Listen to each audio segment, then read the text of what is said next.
This podcast is part of the Batman Universe Podcast Network, hosted by the BatmanUniverse.net.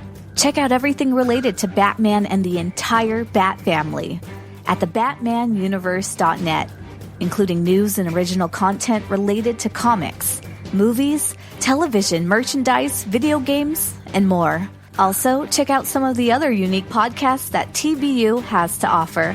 Consider supporting this podcast by becoming a patron on Patreon. Even $1 can go a long way in supporting this content that you enjoy. Look for a link over at the BatmanUniverse.net to offer your support now. And now, on with the show. Hi, this is Jim Lee, and you're listening to the Batman Universe Comic Podcast. Hi, I'm Pat Jurgens, and you're listening to the Batman Universe. Hey, this is Scott Snyder, and you're listening to the Batman Universe Comic Podcast.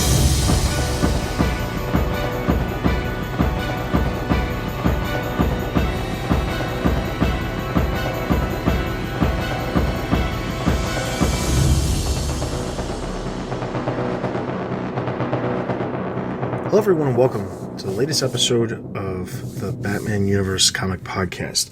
I am your host Dustin, and Ian and Steph are here with me, and we are covering the comics from the past 2 weeks, including Batman and Detective Comics.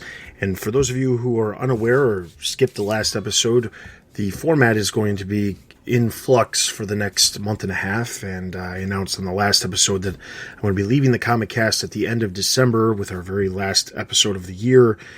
So if you haven't heard or listened to the last episode and you want to know more about that, I strongly suggest checking out the last episode. But in the meantime, there's some changes that are coming to the Comic Cast. Format in general is going to be changing a lot, and over the next now month and a half of the last 3 remaining episodes, including this one, we're going to be doing things just a little bit different. So we won't be talking about comic news for the next couple episodes unless there's something big that gets announced or something that really warrants a discussion. But instead, we're going to be focusing on the comic reviews themselves and trying to get episodes just to be shorter in general overall. So with that being said, we're going to start off with our very first book, which is Detective Comics.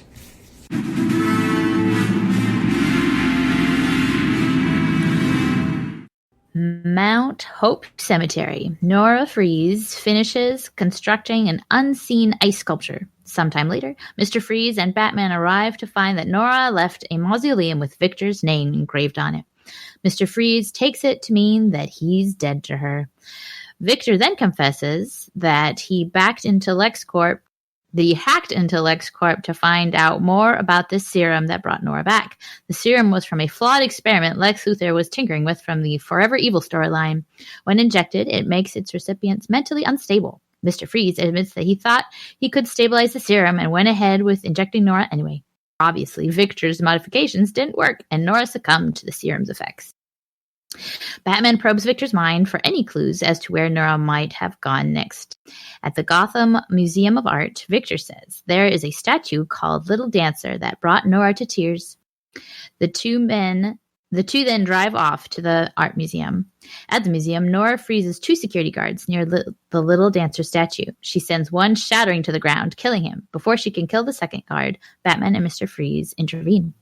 Victor tries to reason with his wife. He explains that the serum has made her unstable. It's no use. Nora engages Mr. Freeze and Batman in combat. They fight until Batman captures Nora with a rope that raises her body temperature. She's about to pass out when Mr. Freeze takes Batman out, trying once more to reason with his love. Nora leans in close to her husband, feigning affection. She jams a syringe into Mr. Freeze's head, injecting him with the serum that raises his body temperature. Nora leaps out the window while Batman comes to Mr. Freeze's rescue. Weeks later, Nora sits comfortably in a log cabin somewhere in Canada. She holds aloft a snow globe with the Little Dancer statue and says, "This world isn't going to get warmer. It's going to get colder, a lot colder." At Arkham Asylum, Batman says goodbye to Mr. Freeze and Arkham's cryogenic wing. He notes the irony of Victor's situation and then walks away. Bum, bum. Well, how did the ending compare to your expectations? Well, the simple answer is I thought, and I think I said this on the last episode, I was pretty sure that by the end of this we were going to be back to the same status quo, and pleasantly surprised that we didn't get back to the same status quo. I don't know that I am thrilled with the ending overall, which I can get to in a minute, but the expectation, I guess, based off of at least the last couple issues, was that she was going to get taken down. Conveniently, the only way to get her taken off the board was to freeze her back to the way she was before, and things go back to the way they were, making the entire arc pointless. However, it didn't turn out like that. Kind of the roles are reversed here. She's still out free, and now Victor is stuck in ice because of the situation that because of the situation that happened, because he trusted her. So I think that I'm glad that it didn't turn out exactly the way I thought it would, but it still leaves some lingering questions as to the point behind it all. I agree with Dustin. I thought that the ending was really telegraphed, and so credit where credit's due, Tomasi played with the expectations in a way that left us in a new situation that is still logically built on what came before. So it didn't come out of left field, but it also wasn't just a reset of the situation at the beginning of the arc. So I thought that was, at the very least, a choice that didn't frustrate me on the way that I expected to be frustrated. I like that. I mean, as with any of these Year the Villains, like, what's the point? The point is that now these villains represent something different than what they did before. So in this case, Nora and Victor's positions are swapped, only Nora doesn't care, which is what Batman says at the end, is that you have one, or you don't have what she had, which is someone that loves you so much. Yeah. This is more of a comment than a question, but I couldn't help notice the tube that Victor's in at the end. And I know that's kind of a representation of, like, that's where Nora had been, and so that's where he is now. And now, isn't that ironic? But the thing is, Nora was unconscious and Victor isn't.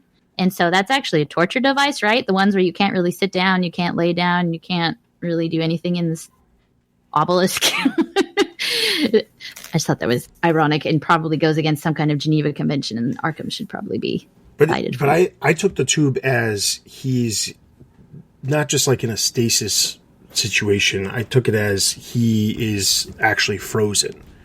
The way, but that means that frozen. Batman is just being spiteful because he's not even talking to him. No, because he's being spiteful. Well, okay, in the talking sense, yes, he's not actually talking to him. But the thing is, I took it as he had to be cryogenically frozen because of that serum that she injected into him. So the only way to save him from keeping his blood, getting too hot and having that counteraction with the condition he already has is to freeze him. Okay. And I thought that was the irony that Batman was like saying, pointing out, is the fact that, like, hey, not only did this entire thing backfire, but you're now in the same exact situation she was, but you don't even have anybody who actually can love you and work to try to make things better for you like she had with you. So yeah, that's the way I took it. Yeah, you might be right, because he says time and life are speeding past you now. So, yeah, okay. No, I take that. I get that. Because that's better than the alternative. The alternative, which is a Russian torture device. Exactly. The one thing that I had a problem with, I had two problems. So the first problem that I had is the explanation of why the serum didn't work. So Lex Luthor, who's handing out all kinds of things to all these villains during, the Year of the Villain, and, his whole thing, that the Apex Lex thing that we've been seeing in some of the other titles earlier this year, he's going around handing out these, basically these MacGuffins, I guess is the best way to put it, to basically turn the villain into something new or different, or give them a unique perspective or whatever. We saw the Black Mask, one shot where Black Mask now just doesn't have to walk around with the Black Mask. He can actually change his face because of whatever Luthor did. The thing that I don't understand is, out of all, like, the whole point was that Luthor could do whatever he wanted. how is it that Mr. Freeze, what he got out of the deal with Luthor was that he got a serum that Luthor was previously working on that didn't actually work? I just feel like maybe that would be the answer if Mr. Freeze, like having Mr. Freeze side with Luthor, backfired on Luthor and be like, well, actually, the serum I gave you doesn't do that. But he didn't do anything like that. So I don't understand the reasoning of why it ends up backfiring on the villain that makes the deal with Luthor. That part I thought was weird because we haven't seen that with some of the other deals that Luthor has done with other villains. Like, there's just a deal. And in some cases, the stuff that he's like handing out to other people is way beyond just, here, I've got this thing in my drawer over here that you can use for your wife. I want to push back a little bit on what you're saying there, because in Deathstroke, the gravity drop that he gives to Deathstroke's son, Jericho, actually does prove to be a double-edged sword and create more problems than it solves for him. So I think that a lot of writers are choosing to try and show that the consequences of someone who has a selfish or evil motivation accepting great power isn't going to be that they get everything they want, that there are going to be drawbacks or unintended consequences to their newfound power level. I don't disagree to that, but I don't think that was the case with like the vast majority. I mean, like, let's be honest. What did Black Mask lose in this situation? He's using it I was about for to say, like, reasons. What made them famous or what made them was taken away. And if, in a way, even though they may have new ways of committing crimes, I think having your identity taken away is kind of gut-wrenching in a way. I don't know. Like, even though Riddler kind of ended on a interesting note, I still felt really bad for him because it's like your whole thing, your question mark sticks and your green hat, like, that's who you were, and now it's all gone. I don't know. And I think there's a real question of what Apex Lex actually wants to do with these Year of the Villain gifts. Like, does he actually want to help them get what they want, or does he want to destabilize the world in pursuit of his Perpetua weird world, galaxy, multiverse ending, whatever? I mean, that's an excellent question. I think my concern is I'm not sure that we're going to get... I feel like this Year of the Villain event has been building to something, and I hate to say this, but I don't see it ending in a way that's actually going to feel satisfying. If for no other reason than it's lasted a really long time. I'm just trying to think of some of the other TBU books that we cover on the site, that we're still covering on the site, that have dealt with Year of the Villain, and there's been some, but like they haven't wrapped up their story yet. Detective Comics is now done. They've told their story, but like Batgirl's not done, Red Hood's not done, Nightwing's not done. They still have at least 1 or 2 more months, telling the story that they're trying to accomplish before it actually wraps up. And I'm just sitting here thinking, okay, so this is a really, really long event. And it is Year of the Villain. I understand that, but year doesn't always imply that it's the year. It could have just been the year. Apparently, for once, DC was telling the truth. But if it actually is a year, that concerns me too, because it started in May, June, and if it goes till May, June of this year, of 2020, that's a really long time. But what's most concerning is that there's a lot of books that are, the biggest one is Justice League was the one that was pushing this. And Scott Snyder was writing it. And he's not writing that as of the end of January. So I feel like, sure, he obviously has people in place with Tynion and Williamson who have been working hand in hand with stuff that he's been doing where they could tell the story without him. But is it going to feel as satisfying as if he actually gave us the payoff? And I don't know that that's... I mean, like, I sincerely... I mean, that's an open question as to whether you thought something like Metal was actually satisfying in the first place. Well, if you're like me and didn't like Metal, then you're just kind of shrugging your shoulders and saying, well, I guess there's a bunch of books I'm not going to be reading for a year. Well, and I'll agree in the sense of Metal did not end in a satisfying conclusion to the story, because it felt like at the end of it, it was a chapter of a larger story. now we've got this massive thing that has been being written for almost 2 years now about what is happening with what's happening in Justice League, and we don't really. I mean, like I hate to say this, but like, and here's the reality of it. If those of you who don't know out there, Justice League, Scott Snyder was writing it. That was his story. He was telling it. You're the villain, and Justice League Doomed was this whole Lex Luthor thing. This was all his story. He left Justice League not because he wanted to, but because he's got some personal family stuff that came up, and that he felt it would prevent him from doing the story justice, and that's why he left. I'm not, this is not like Snyder bashing in any way. I'm just saying I don't know if we're going to get a satisfying end because he's not the one doing it, but also because this event seems like it's lasted way longer than it should. When I heard that it was You're the Villain, I never assumed it was actually going to be a year's worth of stories.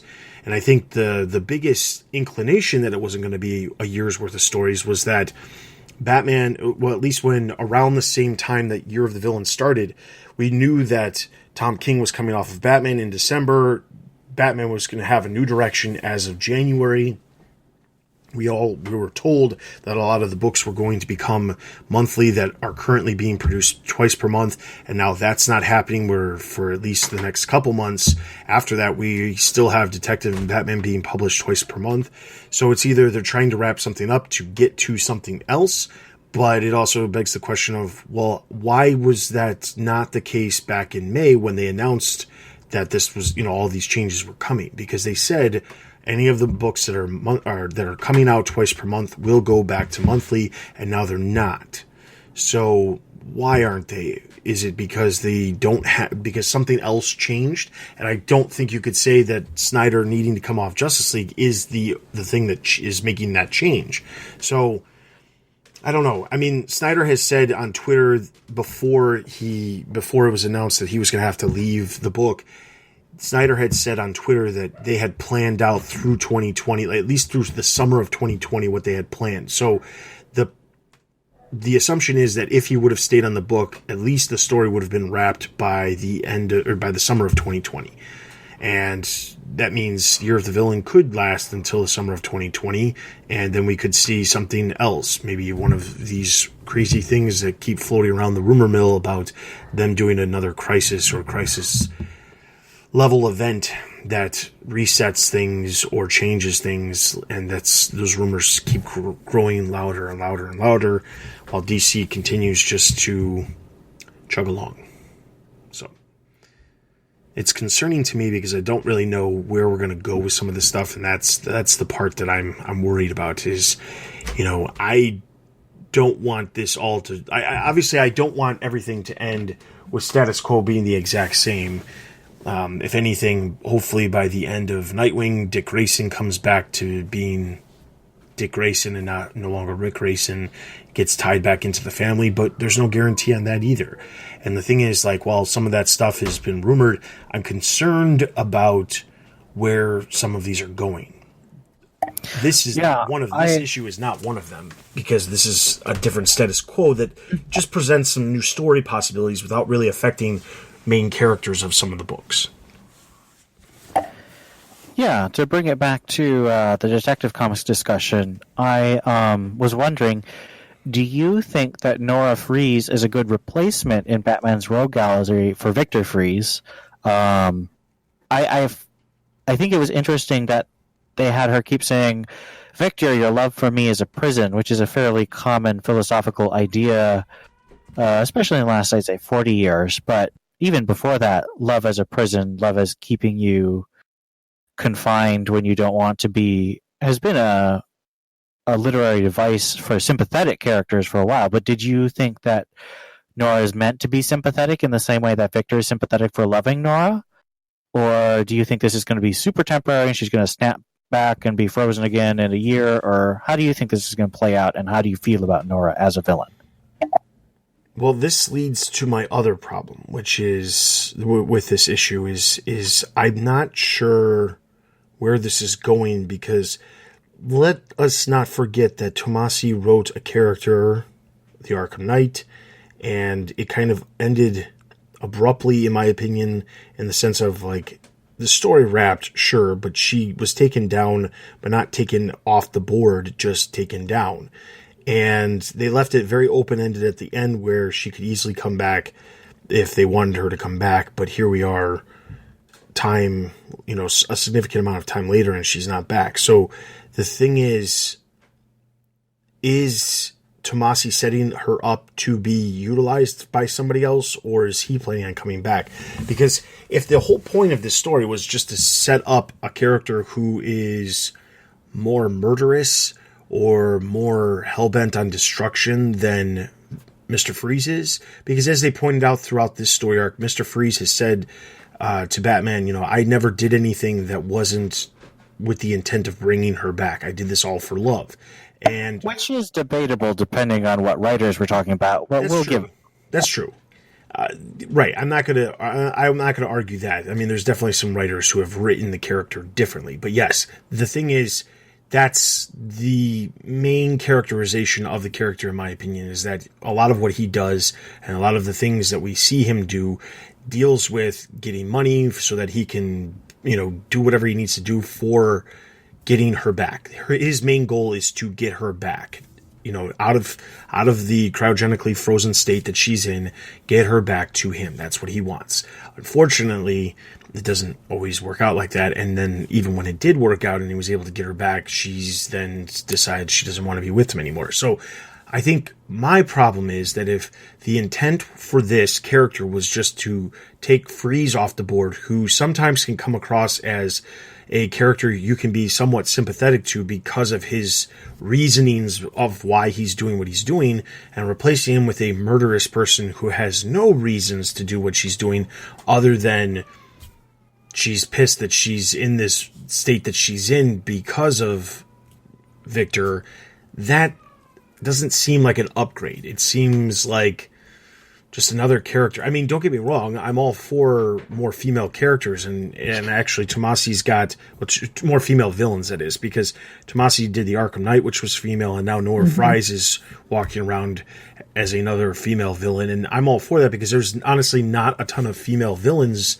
within Batman's Rogues Gallery that are focused on outside of like Catwoman, Harley Quinn, Poison Ivy. Occasionally you'll see some other ones like Magpie or Lady Shiva, but they don't get a ton of focus all the time. So I'm all for another character that's female, but I don't know that this is the right way to go about doing it, because it puts Mr. Freeze off the board. That's not going to last for no other reason than someone eventually will want to write the character, and then it's a matter of, okay, so then the setup for this character to become something, does anybody actually do anything with it? And that's the part that concerns me, is because the Arkham Knight was the same thing. He set the character up so that somebody could use them, but will anybody actually use them, or will that stuff just be ignored in the future and not come up for a really, really, really long time? And that's the part that I'm concerned about. I am all for creating more characters, and especially with these ones that are rooted in some sort of other Batman mythology, in the sense of like the Arkham Knight character derives in some ways from the fact that there's an Arkham Knight character in the video games. Nora Fries as Mrs. Freeze derives from the story of Mr. Freeze. It's a smart way to include these characters and create these characters from basically the little amount that there was prior to it. But if nobody actually uses the characters, it was all for nothing. And that's the thing. So the longevity of the stuff that we're seeing from Tomasi, I guess, isn't even going to be determined by Tomasi himself, but by other writers who choose to either ignore what he's done or to pick up what he's done. And only time's going to tell from that.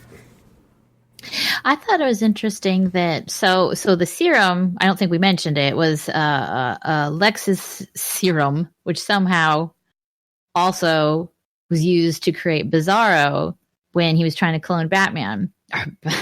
Clone Superman.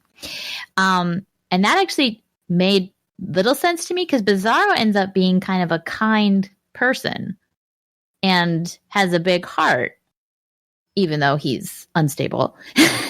And so to me, I feel like either if they go the direction of either undoing the serum so that, or undoing it, or her coming a little more like Bizarro in that she becomes more tenderhearted, she may end up being just a female version of Victor, and now it's her job to save him, which I think would be, I don't know, not necessarily the best, but still kind of an interesting role reversal that you could make new stories with. And again, but people would want to have to use, like you said, people will want to have to use those characters and further their story to make, no matter what direction they go, to make something of it without wasting all this. Which hopefully they talked about that in the writer's room or something. I don't know. But I hate to be super cynical, but I don't get the sense that DC is coordinating very well in the Bat offices right now. no. Nothing I'm seeing here in Detective really seems like it cares about anything that's going on, and the same goes for the Batman title and all the Bat family titles. I will give Tomasi credit. He does reference Batman's feelings for Catwoman at the beginning of this arc, where he's talking about the snow and how it reminds him of Selina and stuff. But in terms of how the actual story plays out, in terms of City of Bane, this is completely disconnected from any of that stuff.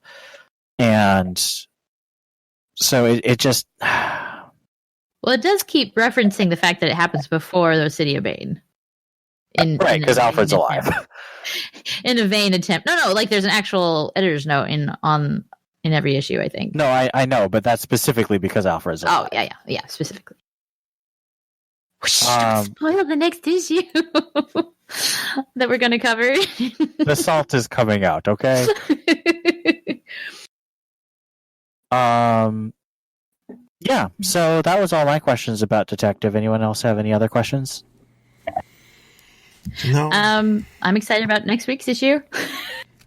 I normally don't read the solicits or scoop ahead, but I noticed that the next issue is called Robin, so I was a little curious which one and why. So I'm excited about next week. I mean, we know which Robin is going to be. No, well, no, we know. The one plus is, but it was Damien. Yeah, I mean, but the one plus is that Tomasi, the times that he really flourishes is when he's writing that's the father-son relationship, in my opinion. But he's not writing that issue. Oh, well, okay. Wait, who is doing the guest issue? Tom Taylor is writing it. I'm so excited. Forgot about that. So I expect someone's going to die horribly. Yes! I'm so excited. Because you hope that Damien's the one? No, not Damien. He never kills Damien. Damien's always okay. It's true. All right, so Detective Comics, I'm going to give 3.5 out of 5. 3 out of 5. Yeah, 3 out of 5. If they had ended with resetting and Nora was frozen again, I would have given it like a 2 just because it was so boring. He exceeded that, and that was clever, and the art was strong. So 3 out of 5. All right, and over on the site, Scott gave it 3.5, so it's going to give Detective Comics number 1016 a total of 3 out of 5 Batarangs. Let's move into our next book, Batman.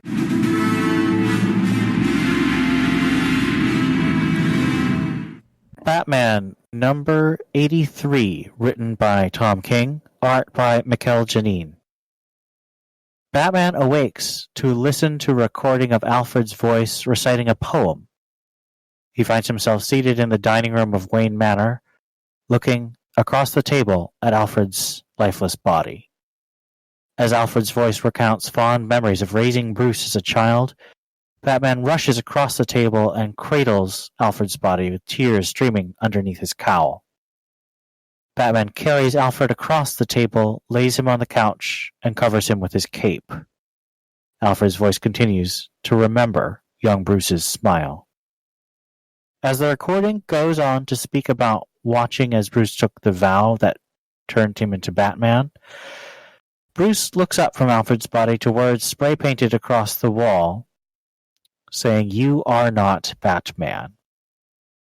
As Alfred's voiceover speaks about Batman turning his pain into hope, Bruce tries to exit the room, only to find the doorway walled up, and Batman begins to punch and kick at the wall, with Alfred's voice speaking about standing by him in his missions, only in the hopes of seeing Bruce smile again. As Batman screams in rage and grief, he begins to destroy the entire room around him. Alfred's voice speaks of finally seeing Bruce smile, as he waited for Selina in Batman number 50, the day they were to be married. As Batman kneels on the floor, Alfred's voice explains that he made the decision to lie to Batman that he was safe, knowing that it would result in his own death, and telling Bruce that the day will come when Bruce will smile again. As Alfred recites another poem and tells Bruce goodbye, calling him one time his son, Batman stands in front of the portrait of Bruce and Alfred, removes his cowl, and wipes tears away from his eyes. The bricks in front of the doorway explode, and Batman turns to find Catwoman in the doorway, with Selina telling Bruce, "He says you're ready." Bruce follows Selina down a hallway, silently past the members of the Bat family, as he puts his cowl back in place, to find Thomas Wayne in his own study, wearing civilian clothes and smoking a pipe, as Psycho-Pirate and Ventriloquist stand behind him. Thomas asks Bruce if the death of Alfred has finished his desire to be Batman. Thomas has taken everything from him, his city, his family, and his woman, Selina. Bruce says he will never be done, and Bruce ends the issue facing off against his father from another universe, saying, "For Alfred." So, this issue serves as Tom King's farewell to Alfred. How do you think that functioned just on an issue emotional level for you?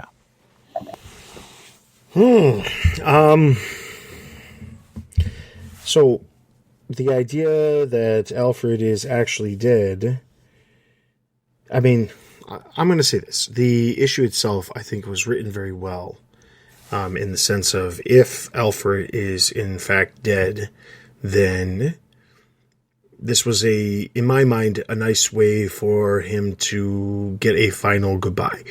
However, and this is a big however, if Alfred is dead, I think this was the worst possible way for the character to die. While this issue, I believe, was a fitting goodbye, I don't think that they did a very good job of making it known that the character was dead.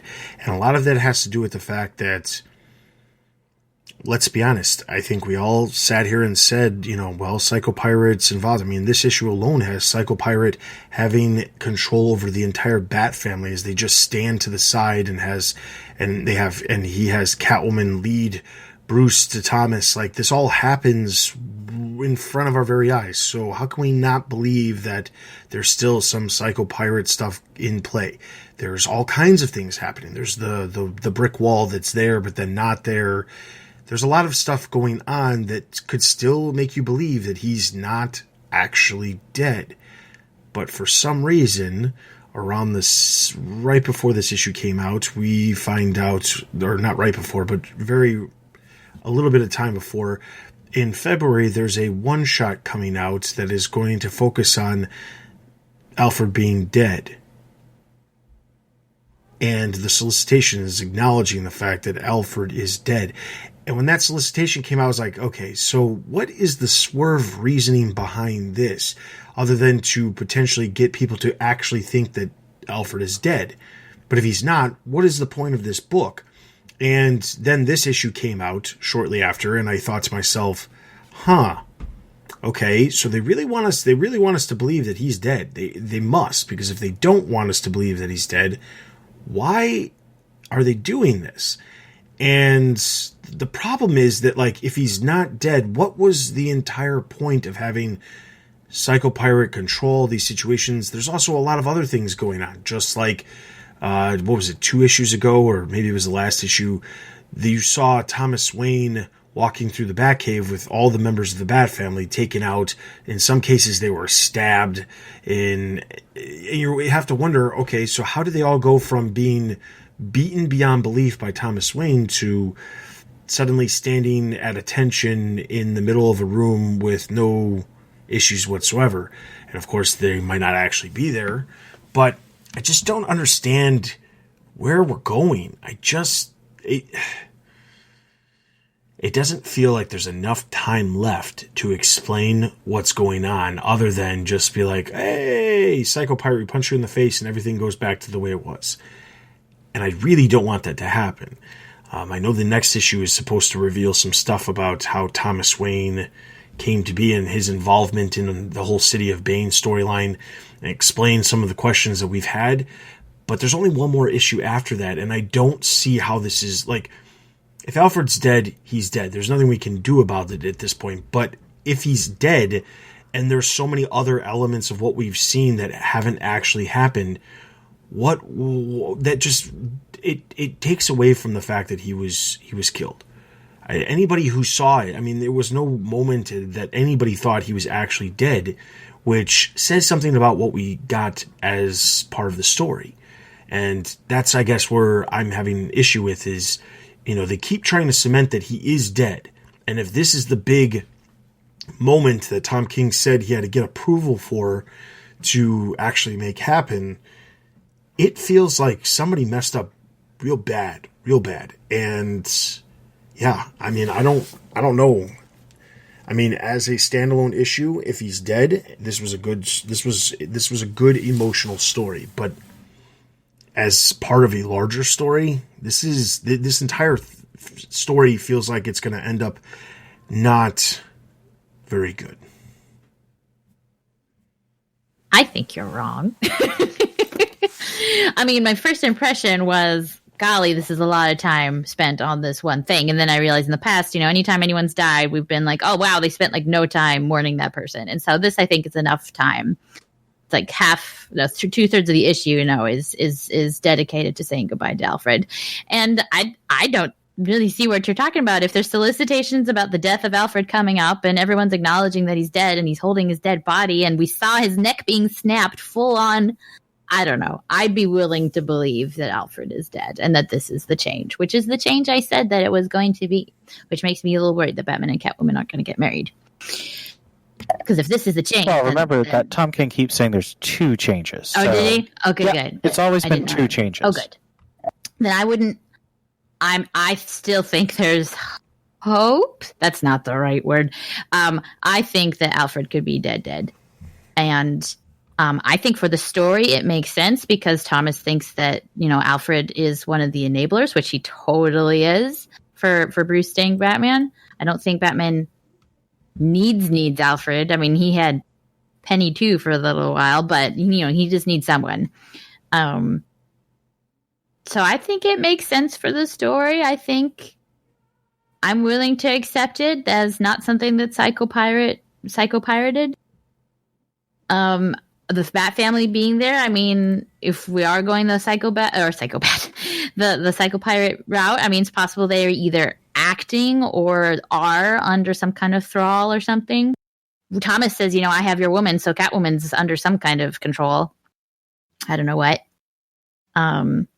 But again, they could all be acting because Bruce twitched his eyebrow in a certain manner or something. I don't know. Sending a message to the Bat family to act. I don't know.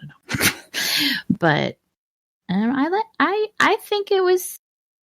I don't think it destroys anything. I do wonder how they're going to wrap it up so quickly. I really hope it's not like just one issue of monologue. Oh, Lord, I hope it's not one issue full of monologue. But I think it was fine. It was good. And there's nothing inherently wrong with it as far as I can see. If you'd asked me about 2 weeks ago, I would have been in agreement with Dustin. There's been a lot of rumors that Tom King's story has been changed at the last minute, that originally he was going to resurrect Alfred, and editorials making him keep it. But then someone on a forum mentioned The Brave and the Mold, the story where Batman and Swamp Thing investigate the death of Swamp Thing's father. And I thought about it. And I think there's a very real chance that this actually was foreshadowed in that issue. And fathers and sons are obviously a huge part of the entire run. You've got a little bit of the Bruce Damian relationship and rules of engagement. You've got Alfred's relationship with Bruce in number 50. You've got Thomas becoming a bigger and bigger part of the whole run. You've got Bruce's conversation with his mother in I Am Bane. So I think that you can make an argument that this is the plan, that this is organic, that this is actually what Tom King wanted to do in the beginning. And we'll have to wait until 85, and then I would argue we still have to wait until Batman Catwoman number 12 to really know what Tom King is trying to say. But I can really see that Tom King is trying to figure out a way to have Bruce mature. Marrying Catwoman is a step of maturity. It's not a step of someone who's still frozen as a child watching his parents be killed. And the real problem is, can Batman take that step and still be Batman? And that's what I'm really worried about.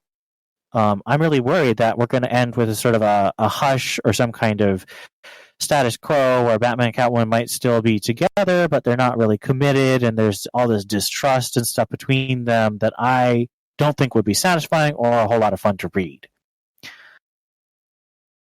However, in maturity, one of the things you have to do is rely on yourself. And Alfred, much as I love him and I think he is functional in a way that's more than just a father figure, he's a friend, he's a partner, he's a voice of reason, he's a conscience. But he is also a father to Bruce. And I think that does have the potential in some writers' hands to hold Bruce back, to keep him at a stage where he can't move forward in his personal relationships on an equal footing. He's reasonably good sometimes as a father figure, but on a partner level, he's not that great with any of his romantic partners or his adult children like Dick and Barbara. So at this time, I think I'm more on Steph's side. I think that this could really make sense as a story. I am worried that we're going to end tragically and Batman will just reject everything and be alone again, because I think that would be the absolute worst possible ending to this run. But I hope that the death of Alfred spurs him to continue connecting with his family rather than to reject them as he has in other terrible events like War Games or Bruce Wayne Murderer or Bruce Wayne Murderer wasn't terrible, but in the middle of it he rejected everyone and was only Batman and had no connections to anyone. So that's what I'm afraid that we're going to end with. I hope that we end with him clinging to his family even more tightly and in a more mature way. My last question for this issue is, how long do you think Alfred's going to stay dead?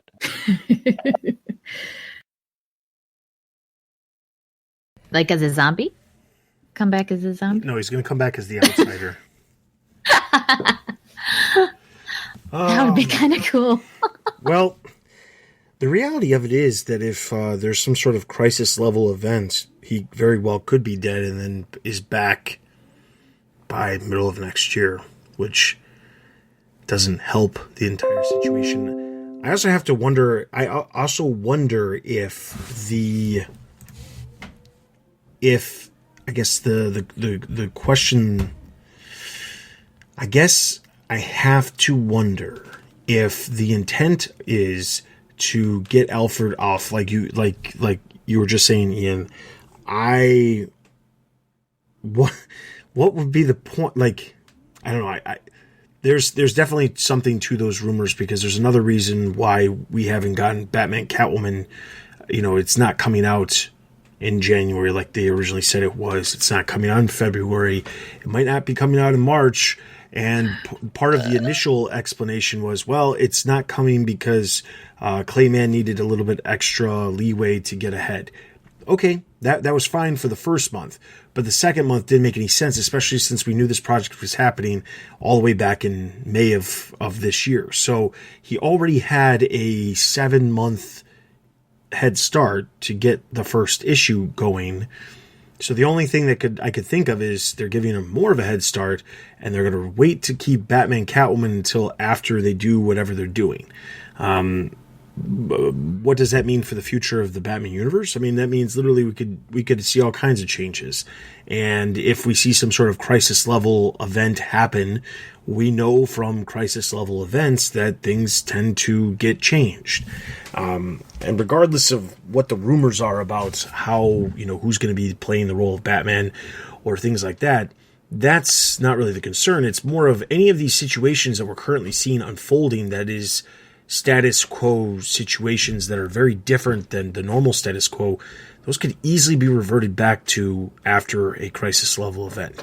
So if Alfred actually is dead, while I stick by this was not a great way of having him go out, just because I don't think anybody ultimately cared because nobody thought it was real.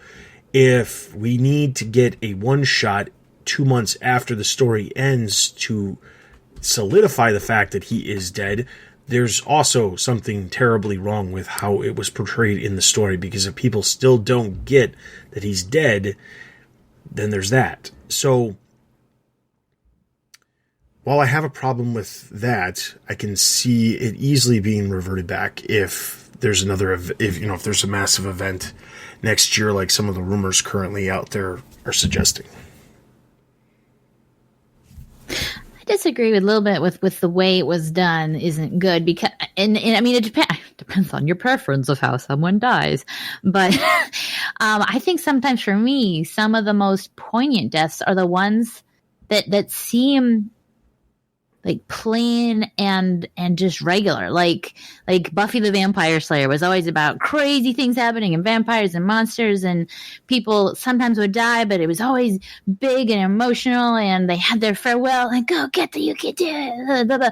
And then there's this one random episode where Buffy's mom dies of cancer, and Buffy comes home one day and her mom's just lying dead on the floor because of an aneurysm in her head. And the whole episode is just saying goodbye to Buffy's mom. And the whole thing is just so sad because it's so natural and so pointless. It's just heartbreaking. And I think for me, in a way, that's kind of what this was, is it was done in an instant. Alfred none of them have superpowers, but Alfred's just a guy. He's an old veteran spy, depending on who Alfred was in this universe. And he's just gone because someone snapped his neck, which is what happens when someone snaps your neck. Like, I don't know. I think that's almost more to me, in that it was almost so quick and pointless. It makes it more painful, I think, to me, personally. I think that's a really good point. I was just watching Terminator: The Sarah Connor Chronicles, the show from like 2008 to 9 or something. And they kill off several characters in ways that aren't really telegraphed at all. They're just there one moment and gone the next. And that's, how death really is. You don't have a big foreshadowing. I mean, people don't usually actually say, I'm just a few days from retirement. Cough, cough. Here's a picture of my family in my wallet. Exactly. Like, death is just death. It comes for us all when it's time, and that time usually isn't the one that we expect or want. And I think that the idea that the Brave and the Bold is foreshadowing, to me, is really important, because that was a long, long time ago, but you can really connect it in a way that still feels organic. So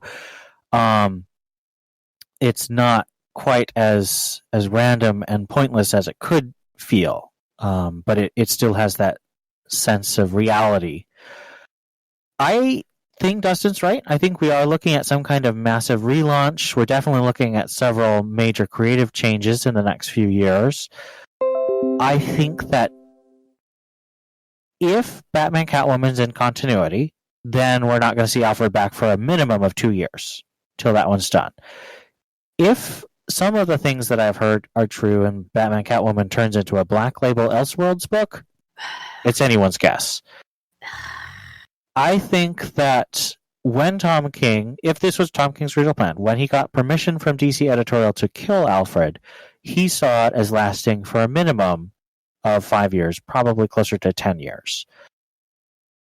I don't think comics really have that kind of staying power at this point. Things are relaunched and rebooted and changed, and new writers come on and want to do something different that turns out to be the exact same thing. So I don't I don't know what we can really predict. But I hope that if this is serious, it lasts for a minimum of 5 years, because I think that would mean it meant something and wasn't just a stunt. How would you feel if the last issue of Tom King's run comes out and on the bottom it says "To be continued" in Batman Catwoman #1? You know that's going to happen. I mean, how do I feel about that? Because I know that's what's going to happen. I'm going to be pretty pissed. If for no other reason than, especially if Batman Catwoman isn't solicited at that point, I mean, let's be honest, if it doesn't get solicited for March, it's not going to be solicited before that last issue, number 85, comes out. And that's a problem. That's a big problem because it's like, well, it's up in the air. Guess what? And then it's going to start screaming Three Jokers, Doomsday Clock, some of these other things that have just been up in the air and nobody knows what's going on because the events or the big things that are happening in the books are pushing those stories to the side. And while Doomsday Clock was intended to be one of those big stories that was going to shift things, I honestly don't think we're going to be seeing the last issue of Doomsday Clock setting up some sort of major event or setting up some sort of major thing that we all anticipated it doing, but it didn't because it was delayed. And I don't want to see Batman. I mean, at this point, it can't because the event is all going to be Snyder and maybe Bendis. It's not going to be Jeff Johns, so it can't set up anything. Well, and at this point, it's not going to be Snyder because he's off the board for a little while at least, too. So, I guess if you haven't liked what Bendis has done with we've only covered 2 books here on TBU with Event Leviathan and Batman Universe, but if you didn't like those books, yeah. I would have been okay with it, except when you guys started talking about the delays, and then it's just my heart sinking lower and lower and lower. Like, oh. I honestly think that while we do need to wait until Batman Catwoman is done to really say what Batman by Tom King means, I think he is going to try and give us an ending. I think we are going to have the Batman Catwoman plotline continue, but I think that definitely Thomas Wayne is going to be dealt with. Bane has already been dealt with. So I think my own personal prediction is that we'll get a little thread that says, oh yes, Batman Catwoman will continue. But I think that he's going to do what he's been promising to do for years now and have a scene with Bruce Wayne and Kite Man sitting at a bar together. I think that's going to be the last scene. And then, of course, we're also getting a 2-page trailer for James Tynion's Batman in issue number 85. So that's coming up. Yeah. Okay. All right. So Batman, I'm going to give a total of 4 out of 5. I agree. Very emotional farewell. 4 out of 5. Beautiful art. That's all. I'm going to give it a 4.5 out of 5. I normally really hate it when Alfred calls Bruce his son, but when Alfred knows he's going to die, and he only says it once, and the entire issue is leading to him saying that, I think that's the only way to do it, and it was beautifully done. 4.5 out of 5. All right, and over on the site, Paul gave the issue 5 out of 5, so that's going to give Batman a total of 4.5 out of 5 Batarangs. That is all of our books. To round out the episode, we did have, if you listened to the last episode, I specifically said, hey, if you're listening to this podcast, and you'd like to, we'd like to hear your ideas of what you'd like to see. Well, we only got 2 responses, which is slightly unfortunate, but the responses that we had were not bad. One was quite amusing, and I wanted to read it. So the first one is actually from John, and this one came over on the website. And he specifically said, I'm really surprised that Dustin is scrapping the whole Batman universe to purely focus on Detective Chimp, but I will still continue to listen. Well, the cat's out of the bag. Yes, Detective Chimp universe is coming in 2020. No, for real, no, to be honest, yes, obviously I have a love for chimps and monkeys and apes and all that, but no, that is not what's coming, but some other things that are in the works as well. So stay tuned. The other comments actually was an email that came in, and this is from Paul. He says, just wanted to drop a quick email saying thanks to Dustin for all his hard work and effort. I've been listening to you since the start of the New 52 and listened to you all over the world on my travels. You have always crafted a good pod where you balance information and opinion fairly. In regards to the podcast, I like everything you do, especially the news and reviews. I would like you to do a forthcoming section if possible, and when just as a reminder. It feels like I've been waiting forever for Three Jokers for about a decade, so a reminder of how long to wait would help. I have one question if possible. As you said on the most recent podcast with DC considering changing things again, what would you like them to do going forward? Thanks again, Dustin. Well, I'll miss you saying, here's the thing in your Batman voice, followed by 10 minutes of reasoned ideas. Many thanks. Well, thank you, Paul, for sending in the email, and we appreciate the fact that you've listened as long as you have, because that means you've been listening for 7 years at least. So thank you. As a reminder, like a forthcoming section. So what is coming? That's very difficult because there's a lot of projects that get announced.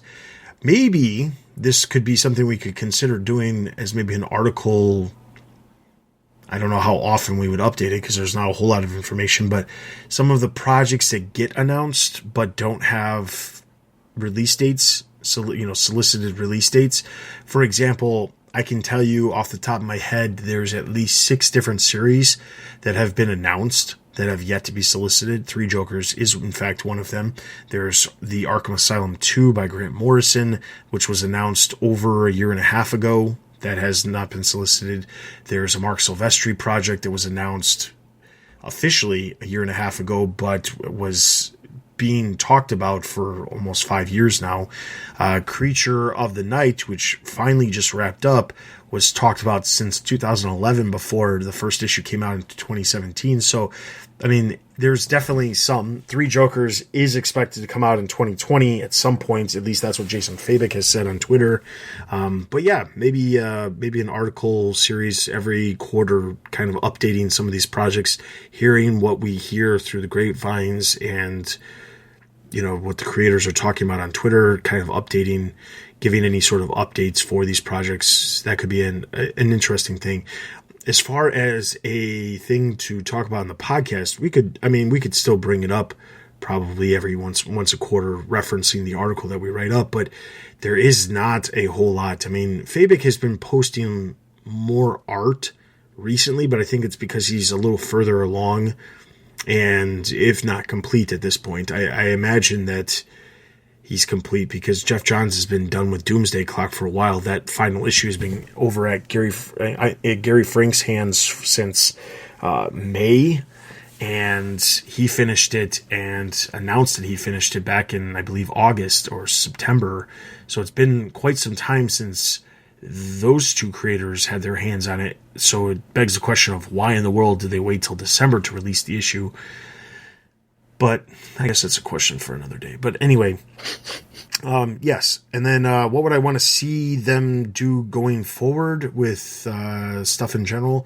Well, mostly because we are obviously going to be focusing very heavily on the Batman universe and less on some of the peripheral team books and things like that going forward. One of the things I would love to see is, and I've said this before, but like a Bat Family title.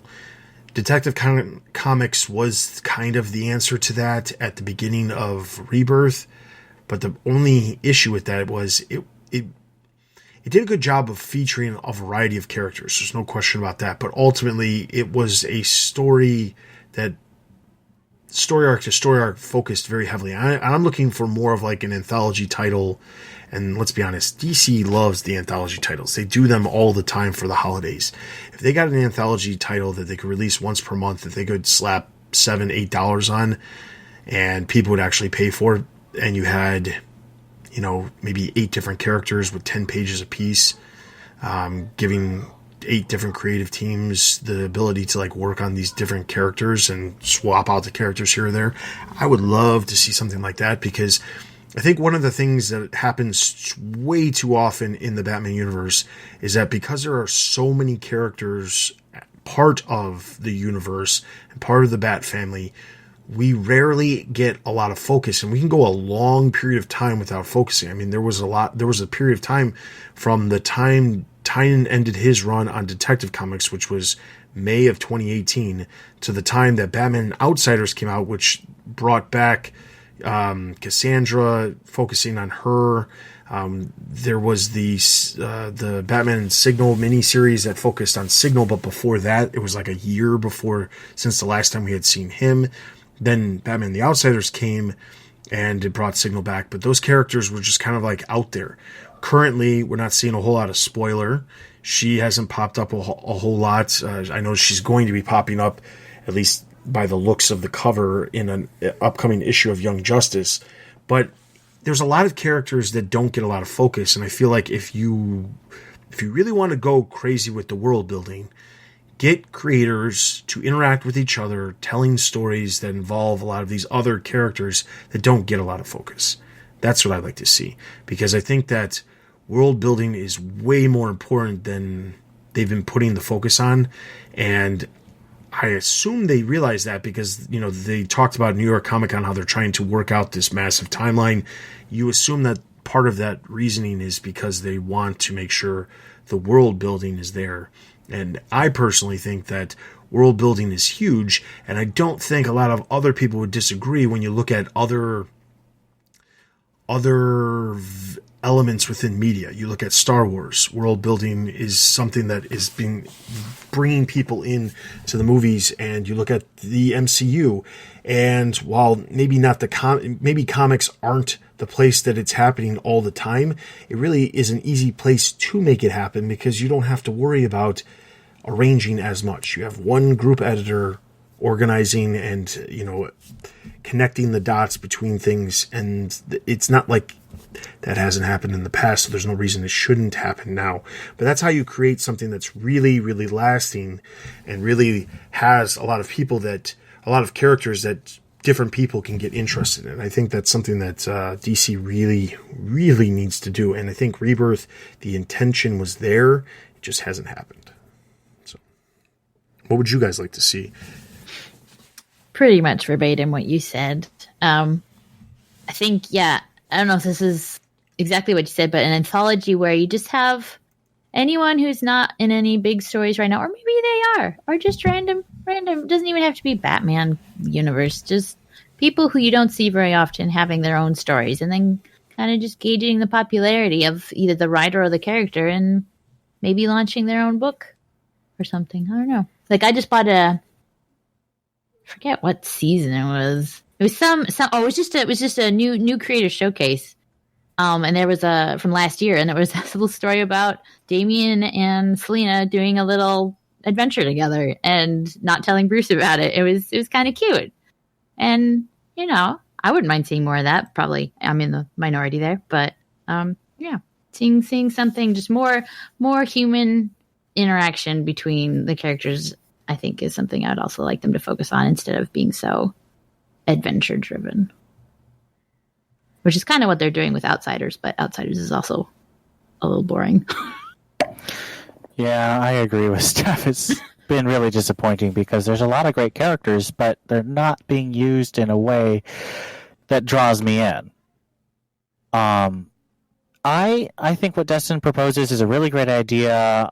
I agree. The anthologies, unfortunately, don't seem to me to be really utilizing the power of an anthology, which is highlight characters. Instead, we mostly get stuff featuring characters that already have books. And while I understand why they want the anthologies to sell, and if you've got a bunch of people who, you know, the characters are less popular, well, just do a pairing. Like, do Batman and Spoiler, or, you know, Wonder Woman and Cassie Sandsmark. You know, characters who don't have as much focus paired with characters who do have focus. Use the crossover appeal. Don't just focus on the characters who already have books and everyone already knows them. It just doesn't feel like they're using those anthologies to the best of their abilities. I think I only have really two wish lists at this point, other than what we've talked about just now and in my pitch in the past.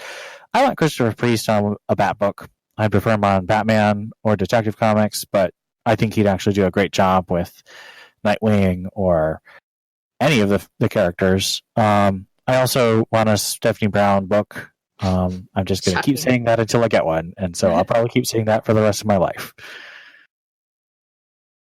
Well, I mean, so, like, from what I understand, please forgive me, I'm a completely Marvel ignoramus, but, like, Iron Man and Guardians of the Galaxy, no one cared about those books. They were completely unpopular characters until they started making really good movies about them.